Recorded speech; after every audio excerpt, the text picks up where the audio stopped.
Hey, welcome to BIV Today. I'm reporter Tyler Orton. And look, I think the pandemic, it's making many people rethink their holiday shopping strategy, the way that they communicate, the way that they're engaging with businesses, because I think safety is of utmost importance right now.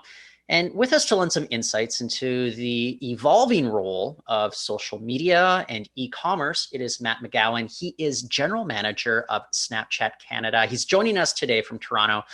Matt, thank you so much for joining us on the show. Tyler, thanks for having me. I really appreciate you making the time. Well, it's such a cool thing that you guys are up to. And everybody, I think, really knows Snapchat as this social media platform. But I'm obviously very interested in kind of the business appeal, the business aspects. And I want to ask you this. How are you guys able to connect users with brands in a way that maybe some people don't even think about? It's a good question, and I think we do things almost weekly that have been unthought of in the past. But I I guess I could touch specifically. Let's talk about retailers. So Snapchat was named the most innovative company of the year this year, and we're bringing really innovative like ad products to retailers. And the way I like to think about it is at the highest level, and we can dig down if we want. Augmented reality can kind of bridge the gap between what is the kind of e-commerce online user experience and the brick and mortar user experience that we're also used to.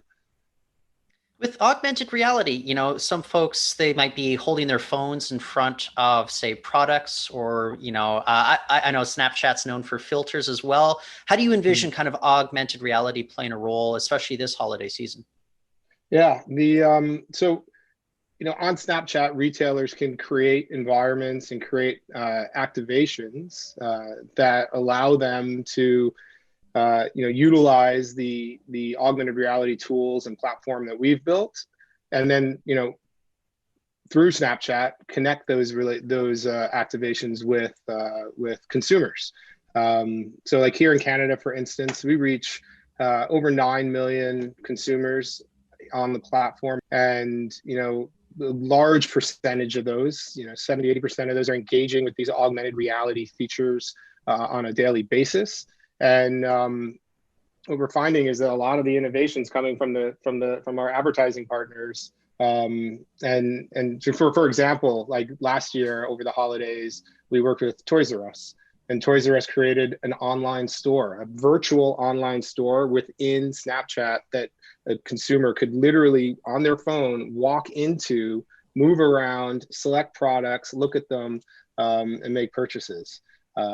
So it's not only is it like a relatively simple exercise for the consumer because they're so used to using these experiences on Snapchat. It delights them, makes them happy. It's like super interesting and fun to use and just different from anything else out there. Well, tell me about that advantage that you think having people engage and interact with these kinds of things does, other than, look, I could be getting an online ad while I'm surfing the web, and that might inspire maybe a purchase. But I think there's Mm. something a little bit unique about what you guys are able to do. Maybe you can kind of expand on that engagement aspect that would be so important for these companies. Yeah, so those experiences, like the one I was just talking about, the virtual store, they're full screen experiences. They're immersive. It's not like it's a very different way to connect with the consumer than say um, a banner ad that may or may not influence a purchase in the future. This is like the actual experience itself is unique and immersive and very creative and innovative, to be fair. And I think that the world's seen that now. So it's just a different experience. Again, because we're experts at AR, augmented reality, and because our customers on the platform, the Snapchatters, the users that are using the platform every day, they expect these augmented reality experiences, and they're used to using them, and they're engaging with them. It becomes a much simpler process, and one that shows really like fantastic results over and over again. I'm always fascinated by kind of the nitty gritty of of things.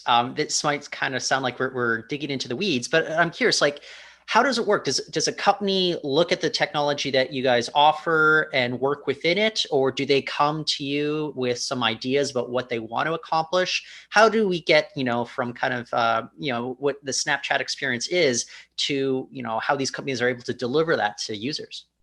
Right. Yeah. So at the highest level, we work with our account management team with our advertisers to create these experiences. We have the creative strategy and product and project management teams in-house, that actually fulfill and build the experiences. And that's for like that's the service we offer, for our best customers. Those who want to go at it themselves or with third parties can do that as well. So there's software that's free on snapchat.com that allows them to, they can download and play and build with their own, their own creations, or what we do, we spent a long time, we spent a considerable amount of time here in market working with creative agencies across Canada, certifying them on our platform, so that they can also do the work on behalf of us or the client. So there's multiple ways to get this done. It's and as you know, as from what I'm seeing and from what what we're experiencing here, more and more businesses across the country are leaning in. So if you are speaking to businesses or just pitching your value to them, I wonder about the demographics that you guys can offer, because Mm, if I'm being honest, I don't think my parents are on Snapchat. If they are, mm. they haven't sent me anything at this point. But is there maybe a certain type of customer that a lot of businesses are interested in reaching out to, and they figure that Snapchat might be kind of the best way to reach those customers? Yeah, so here in Canada, between 9 and 10 million of daily active consumers on the platform, depending on the month. What they look like, who they are is interesting. Between the ages of like 13 and 24, we're looking at over 80% of the Canadian population using the platform. If you expand that up a little bit to 13 to call it 34, we're over 70% of the Canadian population. And it's interesting, like going deeper on that on the demographics and who's on the platform. One of the more interesting insights is 1 in 3 Snapchatters in Canada, 1 in 3 consumers on the platform in Canada are a parent. Oh. So we're a 9-year-old company. We have over a 95% rate of stickiness. Like those who join the platform tend to stay on the platform. We consider ourselves a camera company. We have a messaging platform that keeps people in touch with their close friends and family and colleagues. We have a very thoughtful and interesting camera that we open to when you open the app, because the messaging side of the platform tends to be a visual communications a medium. And then we have some really interesting stuff on the other side of the platform where these 10 million consumers are engaging and watching shows, scripted, unscripted, seasonal, episodic shows, as well as looking at what their friends are doing on a day-to-day basis. So it's a rather robust offering. Then these consumers are spending quite a bit of time on the platform and engaging with advertisers in the process. What have you noticed the last, I don't know, 8 or 9 months with regards to engagement with, the pandemic going on? A lot of people, they're not going out to concerts or bars or restaurants the way that they would. Mm. Are people being drawn more into, social media platforms such as Snapchat at this point? It's interesting. We've been growing for quite some time, and with people at home, we're definitely seeing the rates of growth accelerate. That said, even when people are out and about, they turn to Snapchat to share their moments and their experiences. So this wasn't a foregone conclusion that this was going to turn out the way it has. But yeah, so I think year on year, we're looking at over 35 million new people globally engaging with the platform, which turns out to about 17% year on year growth. So yeah, and then across different demographics, those numbers, that's an average. They vary. Well, as we wind up our conversation, maybe we can do a bit of a history lesson for some people. But tell me about kind of the journey of Snapchat here in Canada. Because correct me if I'm wrong, but it didn't originally start as Snapchat. It was an entirely different company that Snapchat ended up acquiring.